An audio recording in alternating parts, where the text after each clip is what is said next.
পরিষ্কার করে বলতে চাই, দয়া করে কেউ নতুন করে আবার হাসিনে সাজতে যাইয়েন না।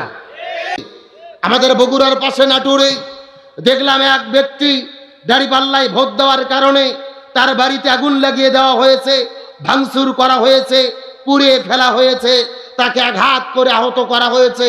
আবার নোয়াখালীর ভেতরে একটা মহিলা শাপলা কলিতে ভোট দেওয়ার কারণে সেই মেয়েটিকে ধরে নিয়ে যে ধর্ষণ করা হয়েছে। জোরে বলেন নাউজুবিল্লাহ। এমন দৃশ্য দেখার জন্য এই বাংলাদেশকে আমরা কি নতুন করে স্বাধীন করেছিলাম? আরে ভাই, যার যে মার্কা পছন্দ সে মার্কাতে ভোট দেবে, এরই নামই তো গণতন্ত্র। আজকে যেখানে জামাত ইসলাম জিতেছে ওরা যদি বিএনপির ওপরে হামলা করে, আবার যেখানে বিএনপি জিতেছে ওরা যদি জামাতের ওপরে হামলা করে, দেশে শান্তি হবে না অশান্তি হবে?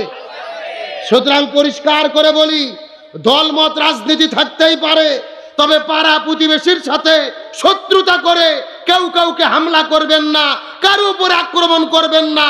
এই বিশৃঙ্খলা আর অশান্তি দেখার জন্য 2000 ছাত্র জনতা জীবন দিয়ে 24-এর অভ্যুত্থান ঘটায় নাই। পরিষ্কার করে বলতে চাই, দয়া করে কেউ নতুন করে আবার হাসিনে সাজতে যাইয়েন না, কেউ জালেম হতে চাইয়েন না। ওই স্বৈরাচার হাসিনার থেকে শিক্ষা নেন। নতুন করে যারা জালেম হতে যাবে তাদেরও পরিণতি পতিত স্বৈরাচারদের চাইতে ভয়াবহ হবে। আরে ভাই, বড় বড় নেতারা তো ঠিকই আছে, আমরা গ্রামে কেন নিজেরা গুতোগুতি আর মারামারি করব? এই যে তারেক রহমান প্রধানমন্ত্রী হতে যাচ্ছে, তিনি ঘোষণা করেছে আগামীকাল সন্ধ্যার দিকে তিনি জামাতের আমির ডক্টর শফিকুর রহমানের বাসায় যাবে তার সাথে সাক্ষাৎ করতে। আলহামদুলিল্লাহ বলেন না? আমরা তো এমন একটা দেশেরই স্বপ্ন দেখি। এটা তো ইতিবাচক রাজনীতি, এটাই তো নতুন বাংলাদেশ। তারেক রহমান জামাতের আমিরের সাথে দেখা করবে, তার বাড়িতে গিয়ে নাইদ ইসলামের বাড়িতে যাবে, তাদের সৌজন্য সাক্ষাৎ হবে, মিলে জিলে দেশ চালাবে। তাহলে আবার কথা হলো, বড় নেতা একই সাথে থাকে, একই সাথে চা খায়, দাওয়াত খায়, আপনারা এলাকার ভেতরে নিজেরা গন্ডগোল করে কেন অশান্তি তৈরি করবেন? মনে রাখবেন, মারা গেলে ওই নেতা জানাজাতে আসবে না, এই গ্রামের লোকজনই কিন্তু আপনার জানাজাতে যাবে, এই পাড়া প্রতিবেশী জানাজায় যাবে। তাহলে বোঝা গেল নেতার চাইতেও বেশি প্রয়োজন হলো এলাকার মানুষের সাথে ভালো সম্পর্ক রাখা। তারেক রহমান বলেছে, মাজলুমদের উপরে সবলদের আঘাত আমি মেনে নেব না, জুলুম আমি মেনে নেব না। সুতরাং নেতা কর্মীদের বলি, নেতার কথা যদি মেনে চলতে চাও জুলুম করা যাবে না। আর তারেক রহমানকে বলতে চাই, যারা জুলুম করবে এদের ব্যাপারে ব্যবস্থা নেন, এই দেশের জনগণ আপনাকে ধন্যবাদ জানাবে। এ ভোট হয়ে গেছে, মিলেমিশে দেশ চালান, আর কোনো মারামারি ঝগড়া বিবাদ এই দেশের মধ্যে আমরা দেখতে চাই না। আল্লাহ তাআলা আমাদের সকলকে মিলেমিশে থাকার তৌফিক দান করুক, বলেন আমিন। আসেন তাহলে বলতে চাচ্ছিলাম আজকের আলোচনার সাবজেক্ট কি, আর একটু জোরে বলেন, গভীর মনোযোগ লক্ষ্য করুন। ইবাদত কাকে বলে? ইবাদত শব্দের শাব্দিক অর্থ দাসত্ব করা, গোলামি করা, হুকুম মেনে চলা। একেবারে সোজা কথা, এই কোরআনের ভেতরে 1000 আল্লাহ তাআলা আদেশ করেছে, 1000 নিষেধ করেছে। প্রত্যেকটা আদেশ এবং নিষেধ মেনে চলার নাম হলো ইবাদত। ভালো করে মাথার মধ্যে ঢুকানোর চেষ্টা করেন। শুধু নামাজ রোজা হজ যাকাত ইবাদত নয়, আল্লাহ কোরআনের ভেতরে যত আদেশ করেছে, যত নিষেধ করেছে, হাদিসের ভেতরে রাসূল যত আদেশ করেছে, যত নিষেধ করেছে, প্রত্যেকটা আদেশ এবং নিষেধ মেনে চলার নাম কি? ভালো করে লক্ষ্য করুন। আপনাদের এই গ্রামের ভেতরে একটা মুরব্বী চাচা মারা গেছে, 2টা ছেলে রেখে। যারা বলেন কয়টা ছেলে? আর জমি রেখে গেছে 20 বিঘে। কয় বিঘে? এখন বলেন তো কয় বিঘে করে ভাগ পাবে? 10 বিঘে করে। কিন্তু বড় ভাই জমি নেছে 15 বিঘে, আর ছোট ভাইয়ের দেশে 5 বিঘে। এরকম আল্লাহর ওলি আছে না নাই? কথা কয় না? আছে। আবার দেখবেন 10 বিঘা করে ঠিকই ভাগ করছে, কিন্তু এই যে হিলিতে যে বিশ্ব রোড গেছে, এই রাস্তার সাথে জমি আছে 2 বিঘা, 20 লাখ টাকা শতক। ওটা নেছে বড় ভাই, আর ছোট ভাইয়ের দেশে একবারে ভারতের কাঁটাতারের ভেড়ার কাছে বলতেছে, যা ওখানে তুই বেগুন চাষ করে খা। আছে না নাই? আবার দেখবেন বোন জমি পাবে 5 বিঘে। একদিন বাড়িতে দাওয়াত দিয়ে গরুর গোস্ত কিনে মুরগি জবে করে বোনের গাও ধার দিয়ে সোনা ময়না কলজে টিয়ে পাখি বলে জমি পাবে 5 বিঘে, 1 বিঘে দিয়ে 4 বিঘে মার দিয়েছে। এরকম জিব্রাইলের খালাতো ভাই আছে না নাই? গভীর মনোযোগ ভালো করে বোঝেন। হক হলেন দুই প্রকার, হক্কুল্লাহ, হক্কুল ইবাদ। সারা জীবন নামাজ পড়েননি, রোজা রাখেননি, হজ করেননি, যাকাত দেননি, আল্লাহর কাছে তওবা করেন, আল্লাহ চাইলে মাফ করতে পারে।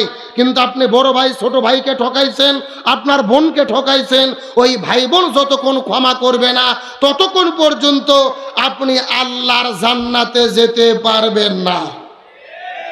এমনও লোক আছে দেখবেন 5 ওয়াক্ত নামাজ পড়ে, হজ করছে 6 বার, মাথার টুপি, চেহারা দেখে মনে হয় জিবরাইলের খালাতো ভাই, অথচ ভাই বোনক ঠকানোর জম।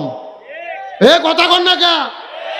ভালো করে বোঝেন, যে ব্যক্তি নামাজ পড়ে, রোজা রাখে, হজ করে, যাকাত দেয়, অথচ ভাই বোনের হক নষ্ট করেছে, এরাদের নামাজ, রোজা, হজ, যাকাত, জিকির, তাসবিহ ওই আত্রাই আর করতোয়া নদী দিয়ে ভাসে চলে যাবে।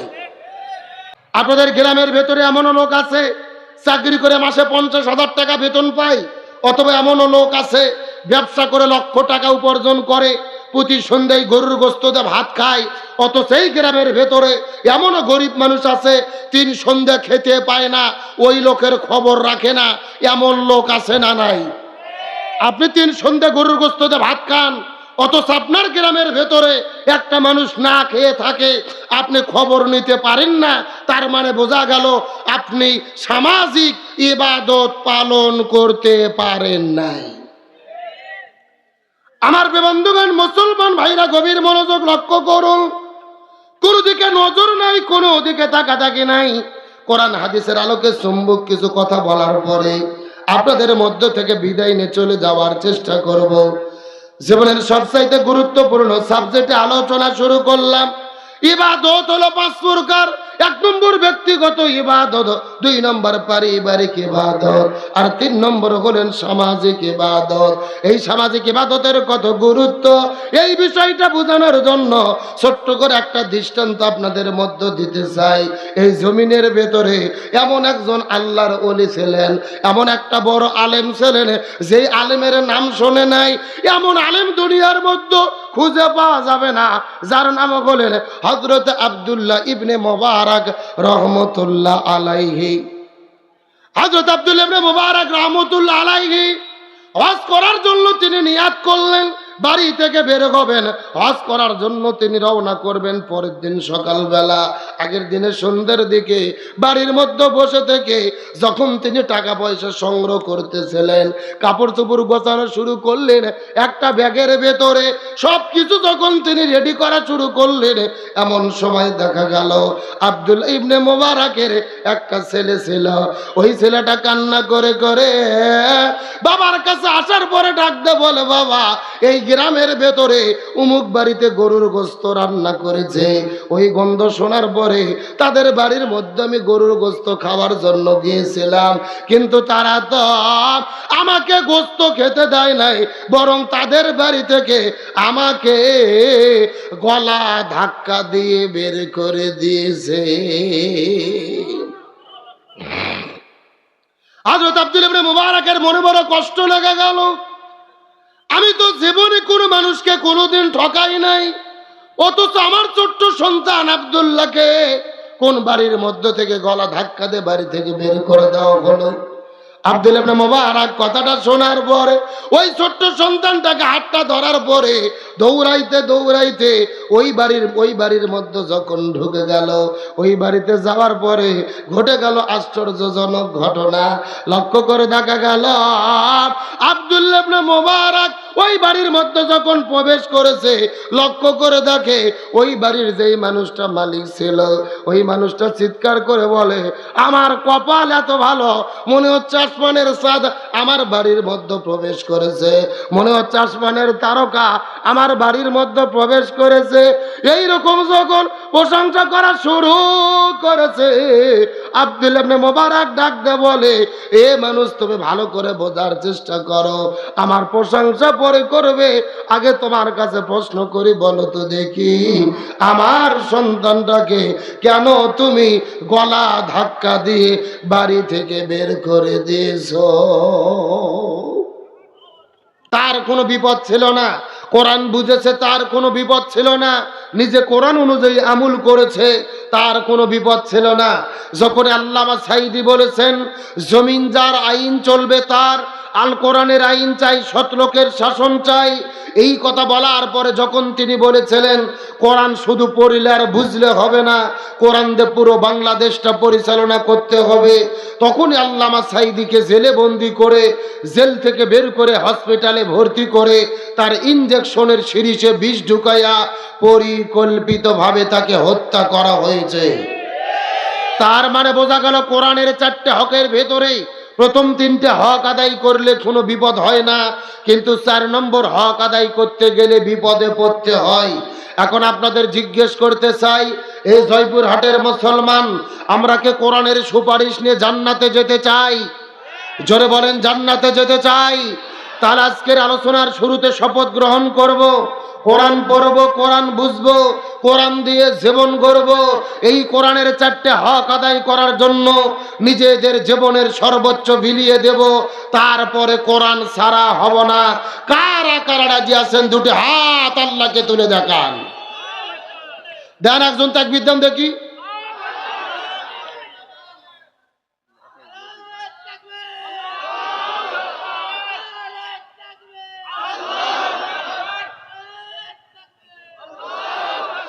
প্রথম চান্সে আপনারা ফেল, প্রথম চান্সে আপনারা ফেল।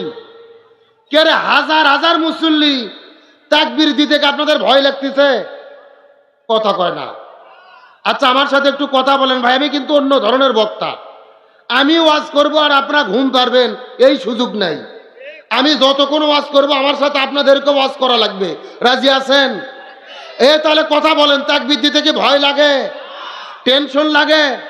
আচ্ছা বলেন তো, তাকবীর কি কোনো ব্যক্তির, কোনো দলের, জামাত ইসলামের, বিএনপির, আওয়ামী লীগের? তাকবীর কার? ওই আল্লাহ নিজে কোরআনে বলেছে ওয়া রাব্বাকা ফাকাব্বির, তোমরা আল্লাহর নামের তাকবীর দাও। তার মানে বোঝা গেল নামাজ, রোজা, হজ, যাকাত যেমন ফরজ, আল্লাহর নামের তাকবীর দেওয়াও তেমনি রূপে। সুতরাং তাকবীরের বিরোধিতা যারা করে এরা কখনো মুসলমানের বাচ্চা হতে পারে না। সুতরাং আজকের মাহফিলে আলোচনা চলবে যতক্ষণ, তাকবীর হবে ততক্ষণ। দেখি মাঝখান থেকে দাঁড়িয়ে একজন তাকবীর দেন তো দেখি।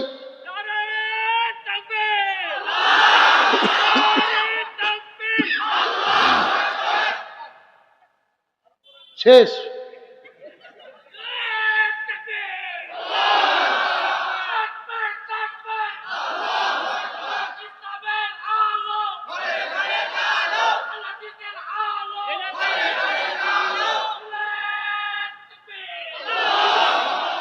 আলহামদুলিল্লাহ বলেন। আমি কমিটির লোক বলবো আমাকে চা দেওয়ার দরকার নেই, হুজুরকে 1 কাপ চা দেন না। ও যতক্ষণ ঠিক আছে আলোচনা ততক্ষণ চলবে ইনশাল্লাহ। বলেন, আলোচনা চলছে চলছে। এই বাইরে দাঁড়িয়ে আছে, ওরা কারা? ওরা কারা? কোথা থেকে এলো? খিচুড়ি খাওয়া পার্টি? ওয়াজ এখনো শুরু হয়নি, ফজর পর্যন্ত ওয়াজ চলবে ইনশাল্লাহ। বলেন, বাস ওদের তেল মারা শেষ, আর তেল মারবো না।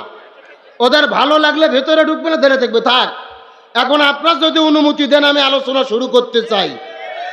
রাজি আছেন তো ইনশাল্লাহ? আসেন, ডাইরেক্ট আলোচনা, ভূমিকা শেষ।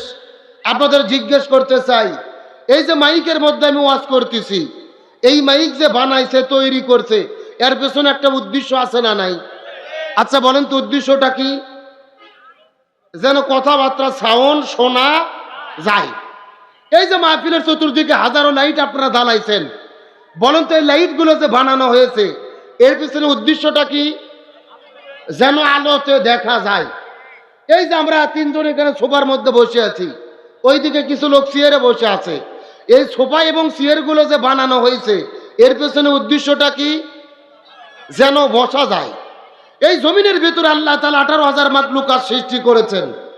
18,000 মাখলুকাতের মধ্যে সৃষ্টির সেরা মাখলুক হলেন মানুষ। আল্লাহ তাআলা মানুষকে বড় দয়া করে, মায়া করে, মহব্বত করে আল্লাহ তাআলা কুদরতি হাতে সৃষ্টি করেছেন। সুবহানাল্লাহ বলেন। আল্লাহ যে মানুষ সৃষ্টি করছেন এর পেছনে একটা লক্ষ্য এবং উদ্দেশ্য আছে না নাই? আমার প্রিয় বন্ধুগণ, মুসলমান ভাইরা গভীর মনোযোগ লক্ষ্য করুন।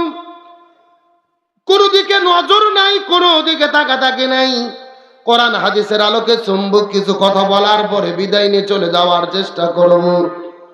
আল্লাহ তাআলা 18,000 মাখলুকাত সৃষ্টি করলেন, তার মধ্যে সৃষ্টির সেরা মাখলুক হলেন মানুষ। আল্লাহ তাআলা জমিনের মধ্যে কেন মানুষ সৃষ্টি করলেন, এর পেছনে কারণটা কি, এই সম্পর্কে 1450 বছর আগে আল্লাহ কোরআনুল কারীমের প্রথম নম্বর সূরা সূরাল বাকারার 21 নম্বর আয়াতের মধ্যে কত চমৎকার করে বলেন। আল্লাহ রাব্বুল আলামিনের ঘোষণা, ইয়া আইয়ুহান নাসু বুদু রাব্বাকুমুল্লাযী খালাকাকুম ওয়াল্লাযীনা মিন ক্বাবলিকুম লাআল্লাকুম তাত্তাকুন।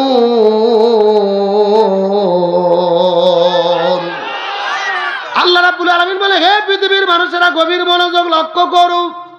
আমি তোমাদেরকে সৃষ্টি করেছি, তোমাদের পূর্ববর্তীদেরকেও সৃষ্টি করেছিলাম। এর পেছনে কারণ হলো যেন তোমরা আমি আল্লাহ আমার ইবাদত করার মাধ্যমে যেন তোমরা মুত্তাকি হতে পারো। তার মানে আয়াতের দ্বারা বোঝা গেল আল্লাহ তাআলা আমাদেরকে এবং আমাদের পূর্ববর্তীদেরকে সৃষ্টি করেছেন ইবাদত করার জন্য। কার ইবাদত করার জন্য? একটু জোরে বলেন।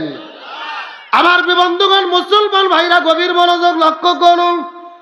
এই একই কথা আল্লাহ তাআলা কোরআনুল কারীমের সূরা যারিয়াতের 47 নম্বর আয়াতের মধ্যে কত চমৎকার করে বলেন, ওয়া খালাকাতুল জিন্না ওয়াল ইনসা ইল্লা লিয়াবুদুন।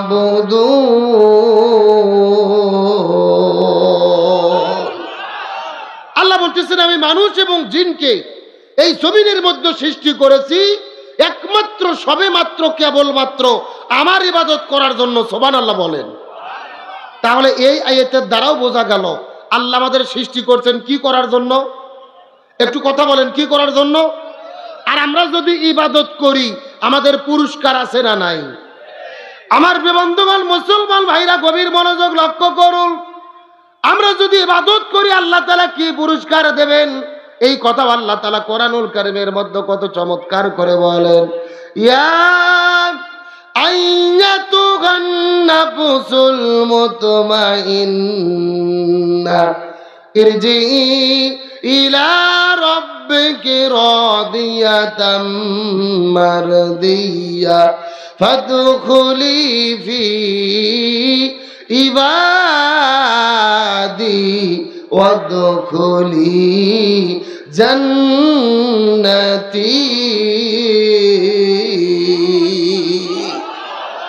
আল্লাহ বলতেছেন, যারা আমি আল্লাহ আমার ইবাদত করবে আমি তাদেরকে সরাসরি জান্নাতে ঢুকাইয়া দেব। এখন চিৎকার করে বলেন, আমরা আল্লাহর জান্নাত পেতে চাই কি চাই না?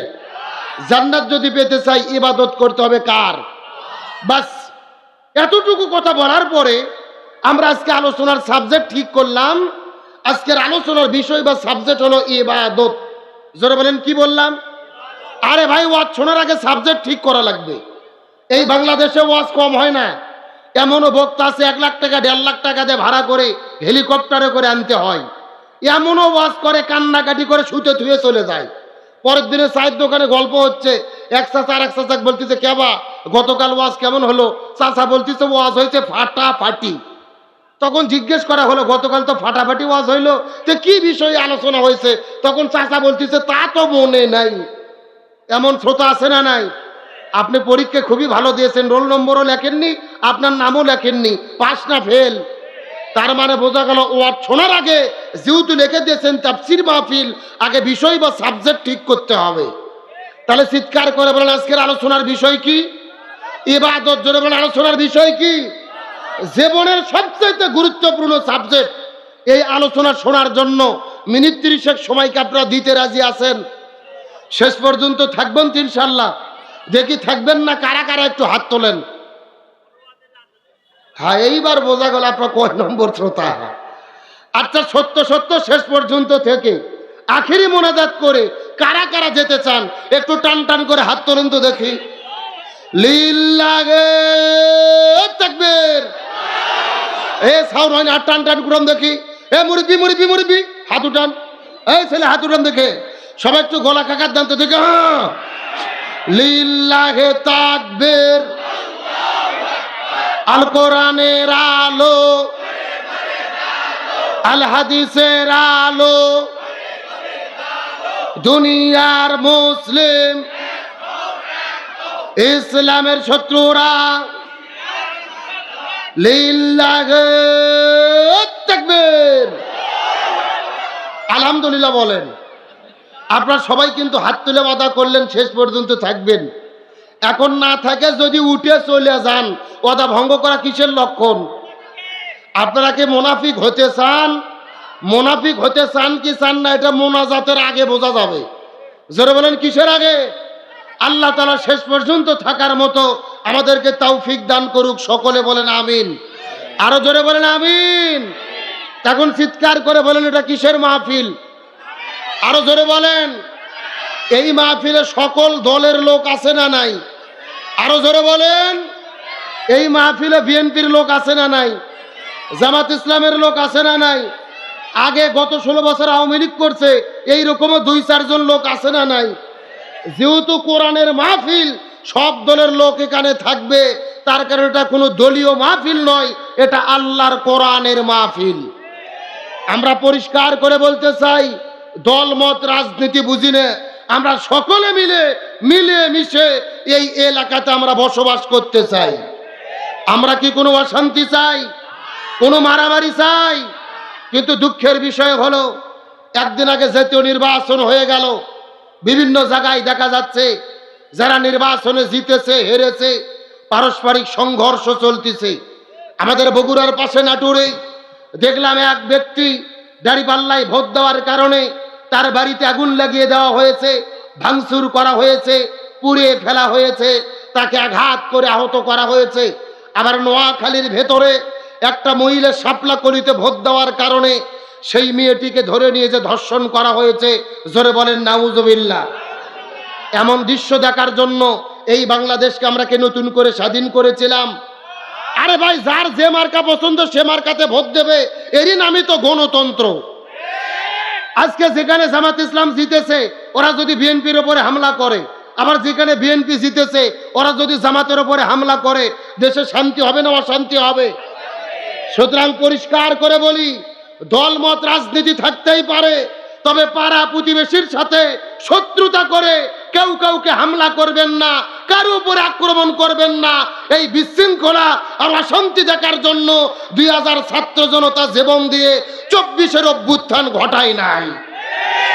পরিষ্কার করে বলতে চাই, দয়া করে কেউ নতুন করে আবার হাসিনে সাজতে যাইয়েন না, কেউ জালেম হতে চাইয়েন না। ওই স্বৈরাচার হাসিনার থেকে শিক্ষা নেন।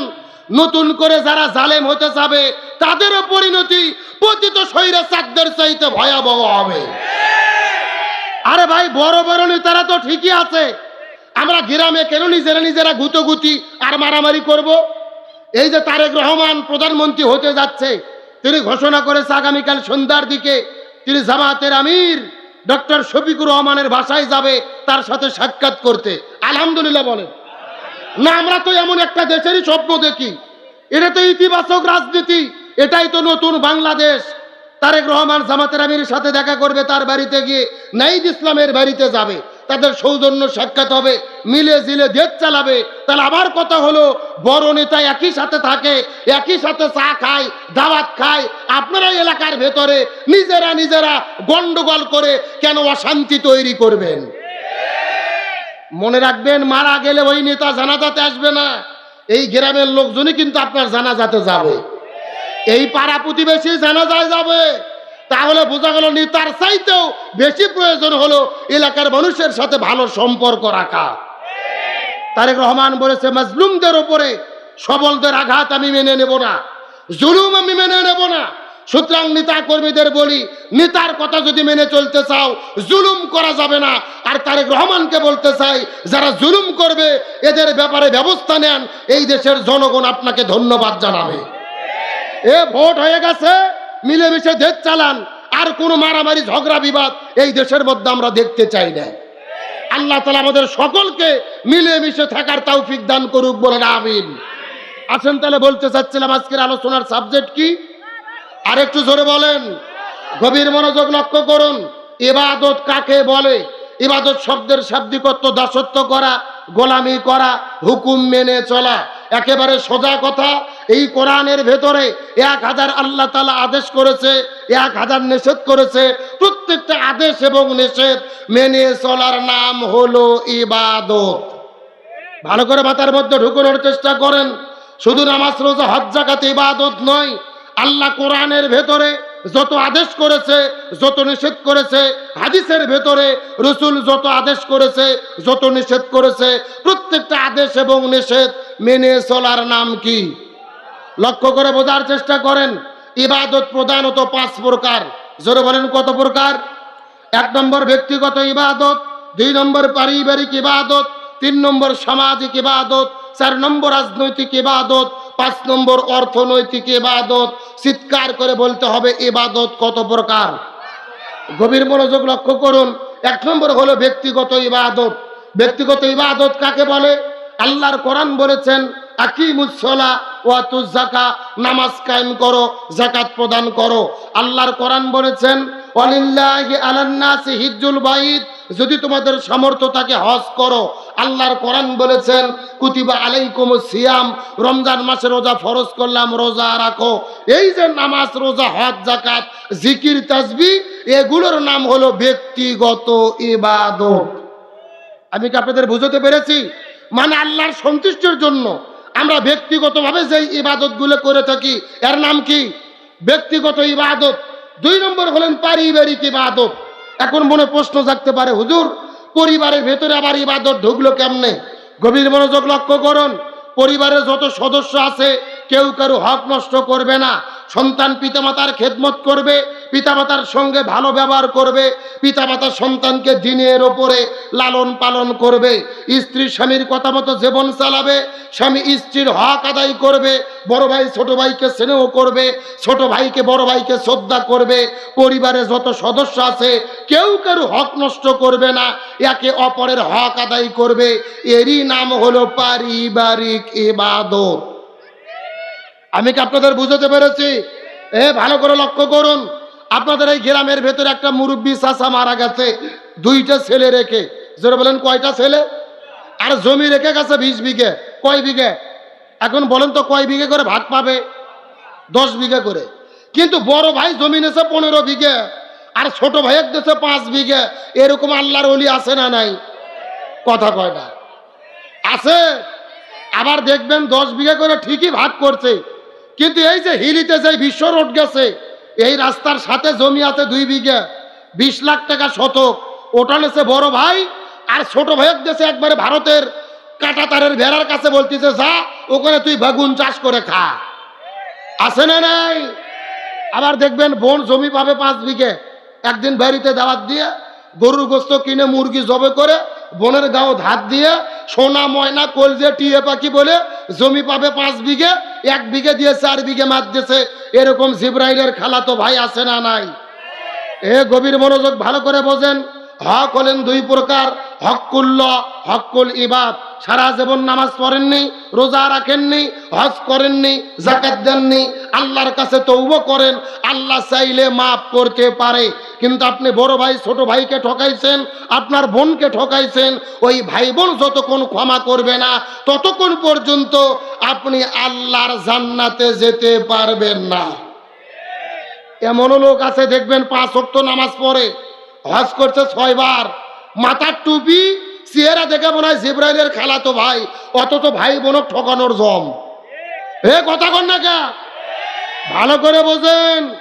যে ব্যক্তি নামাজ পড়ে, রোজা রাখে, হজ করে, যাকাত দেয়, অথচ ভাই বোনের হক নষ্ট করেছে, এরাদের নামাজ, রোজা, হজ, যাকাত, জিকির, তাসবিহ ওই আত্রাই আর করতোয়া নদী দিয়ে ভাসে চলে যাবে, আল্লাহর জান্নাতে যেতে পারবে। তাহলে বোঝা গেল পারিবারিক ইবাদত। 3 নম্বর হলো সামাজিক ইবাদত। কি ইবাদত? আচ্ছা, সমাজ বলতে আমরা কি বুঝি? গ্রাম, পাড়া, মহল্লা, এলাকা সব কিছু মিলে হলো সমাজ।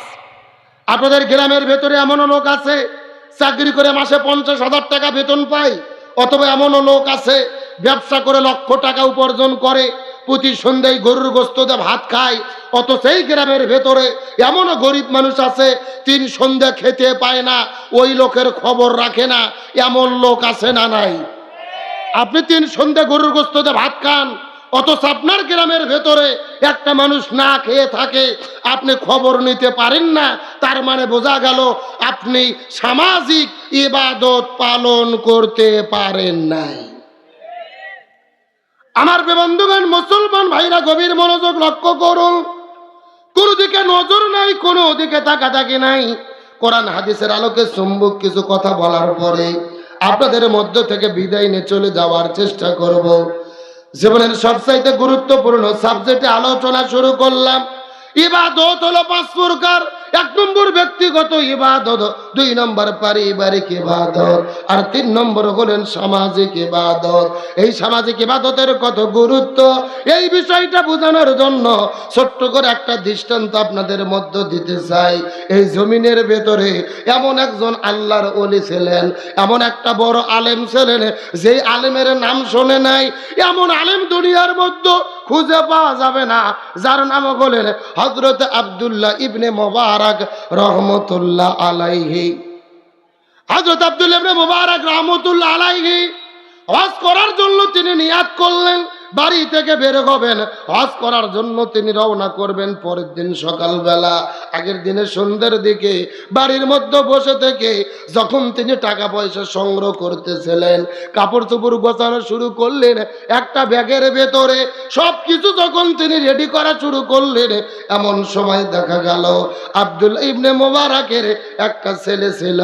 ওই ছেলেটা কান্না করে করে বাবার কাছে আসার পরে ডাকতে বলে, বাবা এই গ্রামের ভেতরে উমুক বাড়িতে গরুর গোশত রান্না করেছে। ওই গন্ধ শোনার পরে তাদের বাড়ির মধ্যে আমি গরুর গোশত খাওয়ার জন্য গিয়েছিলাম, কিন্তু তারা তো আমাকে গোশত খেতে দেয় নাই, বরং তাদের বাড়ি থেকে আমাকে গলা ধাক্কা দিয়ে বের করে দিয়েছে। হযরত আব্দুল্লাহ ইবনে মুবারকের মনে বড় কষ্ট লেগে গেল। আমি তো জীবনে কোনো মানুষকে কোনোদিন ঠকাই নাই, অথচ আমার ছোট্ট সন্তান আব্দুল্লাহকে কোন বাড়ির মধ্য থেকে গলা ধাক্কা দিয়ে বাড়ি থেকে বের করে দেওয়া হলো। আব্দুল্লাহ ইবনে মুবারক কথাটা শোনার পরে ওই ছোট্ট সন্তানটাকে হাতটা ধরার পরে দৌড়াইতে দৌড়াইতে ওই বাড়ির মধ্যে যখন ঢুকে গেল, ওই বাড়িতে যাওয়ার পরে ঘটে গেল আশ্চর্যজনক ঘটনা। লক্ষ্য করে দেখা গেল আব্দুল্লাহ ইবনে মুবারক ওই বাড়ির মধ্যে যখন প্রবেশ করেছে, লক্ষ্য করে দেখে ওই বাড়ির যেই মানুষটা মালিক ছিল, ওই মানুষটা চিৎকার করে বলে, আমার কপাল এত ভালো, মনে হচ্ছে আসমানের চাঁদ আমার বাড়ির মধ্যে প্রবেশ করেছে, মনে হচ্ছে আসমানের তারকা আমার বাড়ির মধ্যে প্রবেশ করেছে। এই রকম যখন প্রশংসা করা শুরু করেছে, আব্দুল্লাহ ইবনে মুবারক ডাক দিয়ে বলে, এ মানুষ তুমি ভালো করে বোঝার চেষ্টা করো, আমার প্রশংসা পরে করবে, আগে তোমার কাছে প্রশ্ন করি, বলো তো দেখি আমার সন্তানটাকে কেন তুমি গলা ধাক্কা দিয়ে বাড়ি থেকে বের করে দিয়েছো? ওই লোকটা কান্না করে করে বলে, আব্দুল্লাহ ইবনে মুবারক, যেহেতু তুমি জেনে গেছো মিথ্যা কথা বলবো না, আমি তোমার সন্তানটাকে কেন গলা ধাক্কা দিয়ে বের করে দিলাম, এর পেছনে কারণটা কি জানতে চাও? যদি তুমি মনোযোগ দিয়ে শুনে নাও। আমার বাড়ির ভেতরে 3 দিন ধরে কোনো খাবার ছিল না, 3 দিন ধরে কোনো খাবার আমার পেটের মধ্যে দিতে পারি নাই, স্ত্রী সন্তানদের পেটের মধ্যে কোনো খাবার দিতে পারি নাই। 3 দিন পরে আজকে সকালবেলা এই বাড়ির মধ্যে থেকে বের হওয়ার পরে আমি যখন কাজের সন্ধানে বের হয়েছি, এই বাড়ি থেকে বের হওয়ার পরে সারা দিন আমি ঘোরাঘুরি করেছি, কিন্তু কাজের কোনো সন্ধান পাই নাই। আমি সন্ধ্যার দিকে বাড়ির মধ্যে যখন ফিরে আসা শুরু করলাম, আমার মনে হচ্ছিল আমি তো বড় মানুষ, আরো 1 সপ্তাহ যদি খাবার না পাই, পানি না খেয়ে আমার জীবনটা বাঁচাইতে পারবো। কিন্তু আমার বাড়ির মধ্যে তো 2টা সন্তান রয়েছে, যেই 2টা সন্তান কান্না করে করে খাবার না পেয়ে মৃত্যুর কোলে ঢলে পড়েছে। এই সন্তান